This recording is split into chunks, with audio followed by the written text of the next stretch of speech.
উপযুক্ত বয়সের আগেই বিয়ে করে বসা পরীক্ষার্থীদের কারণে এবারে এসএসসি ও সমমান পরীক্ষায় পাশের হার কম হয়েছে এমন দাবি করলেন একসঙ্গে সব পরীক্ষার্থী ফেল করেছে এমন একটি বিদ্যালয়ের প্রধান শিক্ষক। এ সময় নিয়মিত ক্লাস না করেও বিবাহিত পরীক্ষার্থীরা জোর করে পরীক্ষায় অংশ নেয় বলেও দাবি করেন তিনি।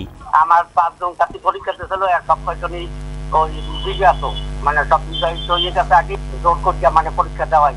সামনে আর পরবর্তীতে এরকম ধরনের স্টুডেন্ট সংকট আছে, তারপরও এরকম আর হবে না, এরকম একটা আমরা অবশ্যই তো এটা তো আমাদেরই ব্যর্থতা, তাই না?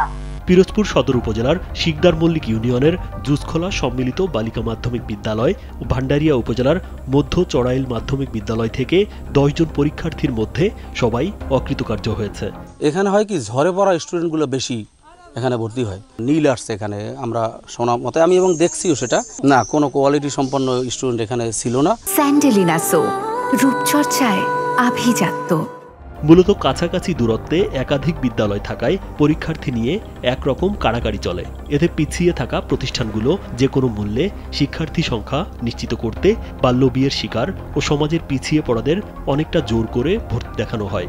এসব কারণেই বিদ্যালয় দুটিতে ফলাফলের এমন বিপর্যয় ঘটেছে বলে মনে করেন স্থানীয়রা। আর এরা ভালোভাবে পড়াশোনা করায় নাই ছাত্রীকে, শিক্ষক পাল্টাই ভালো আনা হয় এবং লেখাপড়া যাতে ভালো হয়। বিয়ের দিক ওদিকে ওই আউট নলেজের দিক ব্রেন খাড়ায়, লেখাপড়ার দিক খাড়ায় না। এই একটা কি, সব ছাত্রী না, ভালো মন্দ তো আছে। অনেক বিয়া ছাত্রছাত্রী আজকে ভর্তি হয়, বিয়ে তো আলা আছে, বিয়ে তো আছে, এত লেখাপড়া বেশি একটা সুবিধাজনক। জায়গার তেমন একটা ভালো না, আসা যাওয়ার সমস্যা, স্কুল সব জায়গাতে পানি পড়ে।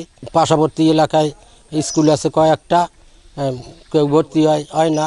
সবাই ফেল করার কারণ তো মনে হয় যে লেখাপড়া বেশি ভালো চলে না।